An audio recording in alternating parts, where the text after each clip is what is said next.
Sungguh kejadian yang tak masuk akal. Seorang polisi wanita cantik ini hamil oleh seorang pria tua. Bagaimana sesungguhnya yang terjadi? Beginilah kisah selengkapnya. Brigadir Laras, seorang polisi wanita yang cantik dan berani, bertugas sebagai bagian dari satuan patroli laut. Hari itu, ia ikut dalam misi pengamanan di kapal patroli yang sedang mengawasi jalur perairan terpencil. Kapal mereka singgah di sebuah pulau kecil untuk mengisi persediaan air bersih. Pulau itu tampak sepi, hanya dikelilingi hutan lebat dan pantai berpasir putih.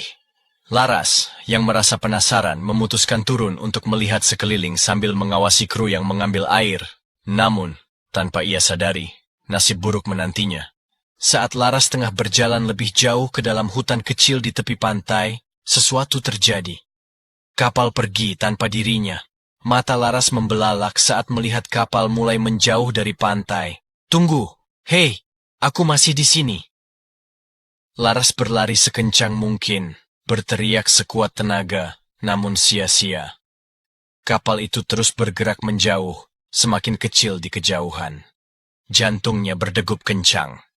Ia merogoh saku, mencari alat komunikasi, namun sial, HP-nya mati, dan ponselnya tak memiliki sinyal. Ia kini benar-benar sendirian di pulau yang asing ini.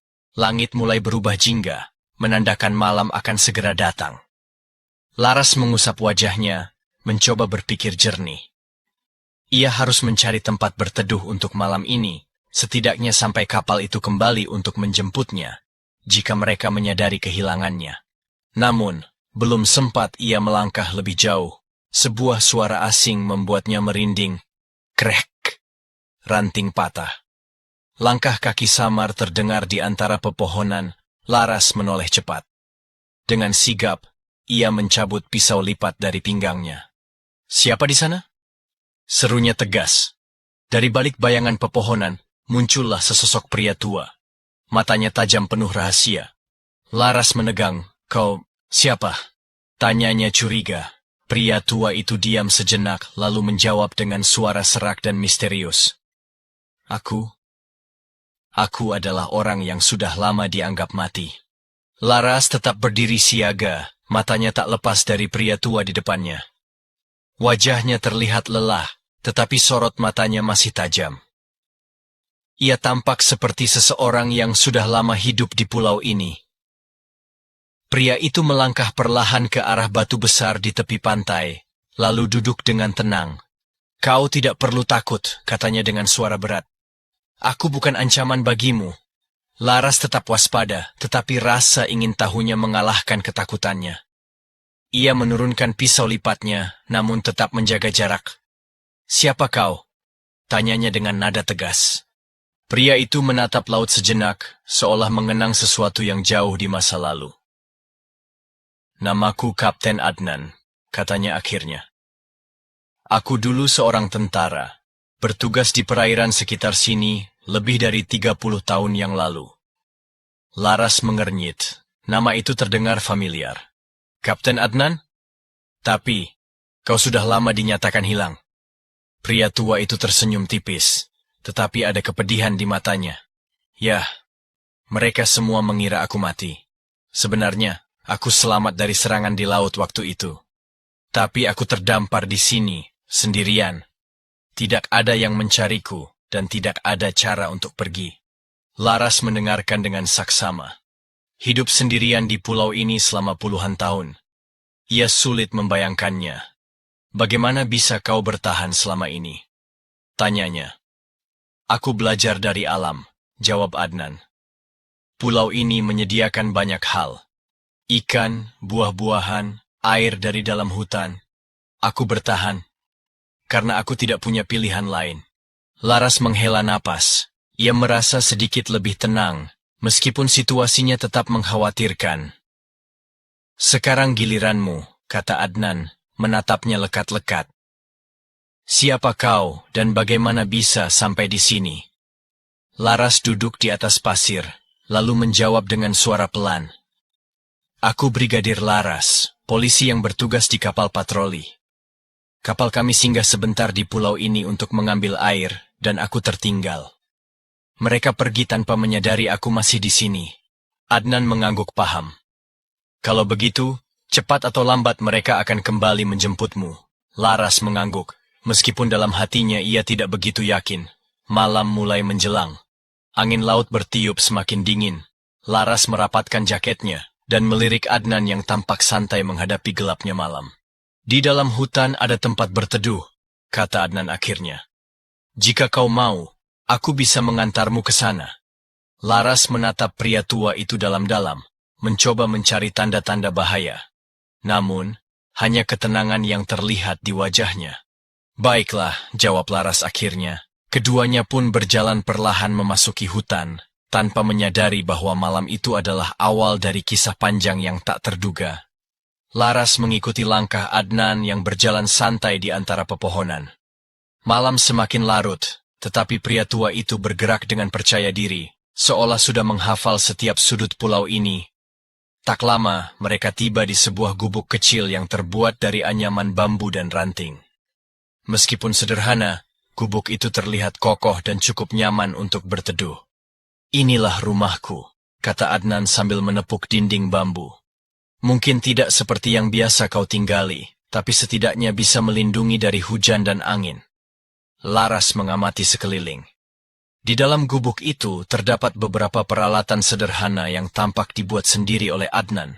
Sebuah tempat tidur dari daun kering, wadah air dari batok kelapa, dan alat-alat berburu dari kayu dan batu. Aku tidak punya pilihan selain beradaptasi, lanjut Adnan. Jika ingin bertahan hidup di sini, kau juga harus belajar. Laras mengangguk pelan. Ia tahu, jika kapal patroli tidak segera datang menjemputnya, ia harus bisa bertahan di pulau ini. Keesokan paginya, Adnan mulai mengajarkan Laras cara bertahan hidup. Pertama, kita harus tahu sumber makanan, katanya.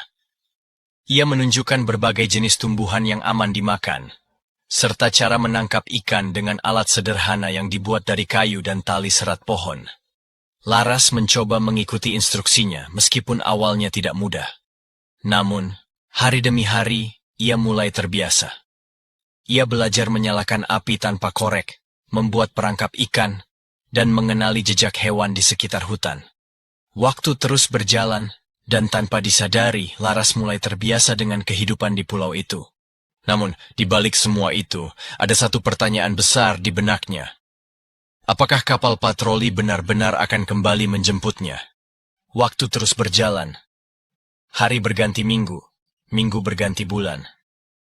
Laras yang awalnya merasa putus asa kini mulai terbiasa dengan kehidupan di pulau itu. Setiap hari, ia dan Adnan bekerja sama untuk bertahan hidup, mencari makan, memperbaiki gubuk, dan menjaga satu sama lain. Kehidupan di pulau terpencil itu telah membuat mereka lebih dekat. Lebih dari sekadar dua orang yang terjebak di tempat yang sama. Di malam hari, mereka sering berbicara panjang lebar di depan api unggun. Laras menceritakan kehidupannya sebelum terdampar, tentang pekerjaannya sebagai polisi, keluarganya, dan impian-impian yang dulu ia miliki. Adnan, di sisi lain, berbagi kisah tentang masa lalunya sebagai tentara. Tentang kehilangan dan kesepian yang ia rasakan selama puluhan tahun di pulau ini. Seiring waktu, keakraban itu berubah menjadi sesuatu yang lebih dalam. Mereka hanya manusia biasa. Dalam kesunyian pulau yang sepi, dalam kebersamaan yang begitu erat, kebutuhan batin sebagai manusia mulai muncul. Awalnya, mereka berusaha mengabaikan perasaan itu, tetapi semakin hari semakin sulit untuk menolak kenyataan bahwa mereka saling membutuhkan, bukan hanya sebagai teman, tetapi sebagai pria dan wanita. Hingga akhirnya, tanpa mereka sadari, perasaan itu berkembang menjadi sesuatu yang lebih dari sekadar kebersamaan. Beberapa bulan kemudian, Laras mulai merasakan perubahan dalam dirinya. Tubuhnya terasa lebih lemah dari biasanya. Ia sering merasa mual di pagi hari, dan terkadang merasa pusing tanpa alasan yang jelas. Awalnya, ia mengira hanya kelelahan atau kurang makan. Namun, saat hari-hari berlalu, ia mulai menyadari bahwa ada sesuatu yang berbeda. Sebuah kemungkinan muncul di benaknya, sesuatu yang bahkan tak pernah ia bayangkan sebelumnya. Apakah mungkin Ia sedang mengandung? Laras menggenggam perutnya dengan perasaan campur aduk, tak percaya, takut, dan bingung.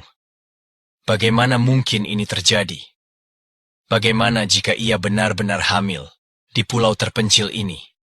Waktu terus berlalu, dan kini Laras tak bisa lagi mengabaikan kenyataan. Perutnya semakin membesar, tanda bahwa kehidupan baru sedang tumbuh di dalam dirinya. Setiap kali ia merasakan gerakan halus di dalam perutnya, hatinya dipenuhi rasa haru. Ia bahagia, sangat bahagia. Kehidupan di pulau ini mungkin tak pernah ia bayangkan sebelumnya. Tetapi ia tak menyesali kehamilannya. Namun, di balik kebahagiaannya, ada kegelisahan yang tak bisa ia hindari. Bagaimana ia bisa melahirkan di pulau terpencil ini? Tidak ada rumah sakit, tidak ada dokter, tidak ada peralatan medis. Jika terjadi sesuatu pada dirinya atau bayinya, apa yang bisa ia lakukan? Adnan, yang kini semakin perhatian dan melindunginya, selalu berusaha menenangkannya. Kita akan baik-baik saja, Laras, kata pria tua itu dengan suara meyakinkan.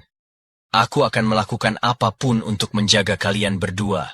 Laras mengangguk, tetapi hatinya tetap dipenuhi kekhawatiran.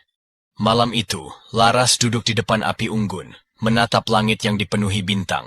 Ia mengusap perutnya dengan lembut, berbicara pelan kepada bayi yang ada di dalam kandungannya. Nak, ibu janji akan melakukan segalanya untuk melindungimu, bisiknya dengan suara bergetar. Tapi, apakah kita bisa bertahan di sini? Air matanya mengalir perlahan. Ia bukan menangis karena menyesal, tetapi karena takut. Takut akan hari esok. Takut akan sesuatu yang belum ia ketahui. Hari-hari di pulau itu terus berlalu, dan semakin lama, Laras dan Adnan semakin menyadari bahwa mereka tidak bisa lagi saling melepaskan. Aku sangat menyayangimu, Laras, kata Adnan suatu malam saat mereka duduk di depan api unggun. Laras tersenyum, menggenggam tangannya.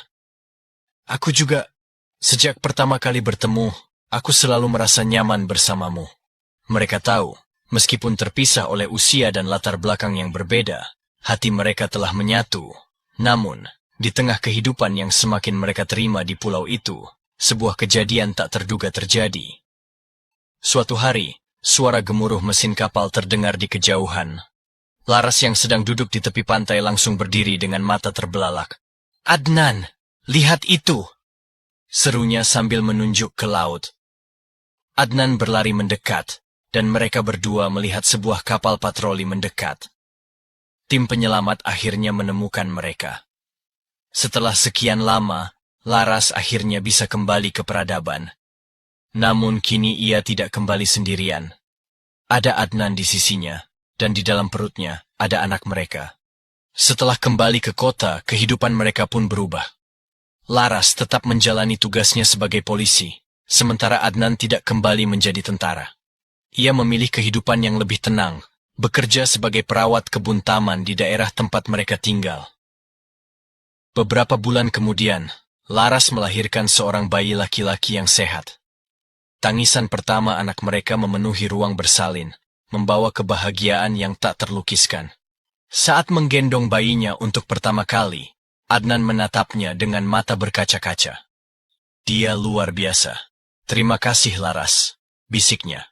Mereka menamai anak itu Nurjaya, yang berarti cahaya kejayaan. Meski perjalanan mereka dimulai di pulau terpencil, kini mereka menjalani kehidupan baru sebagai sebuah keluarga. Bukan lagi sebagai dua orang yang terdampar, tetapi sebagai suami istri yang saling mencintai, membesarkan anak mereka dengan penuh kasih sayang. Kisah ini bukan hanya sekadar cerita fiksi, tetapi juga mengandung makna tentang keteguhan, penerimaan, dan cinta tanpa batas. Laras dan Adnan menunjukkan bahwa di tengah keterbatasan, manusia bisa bertahan dan menemukan kebahagiaan. Hidup mungkin membawa kita ke jalan yang tak terduga. Tetapi selama kita memiliki hati yang terbuka dan saling mendukung, kita bisa menemukan kebahagiaan di mana saja. Terima kasih sudah menonton sampai akhir. Jangan lupa untuk like, komen, dan subscribe, agar tidak ketinggalan kisah menarik lainnya.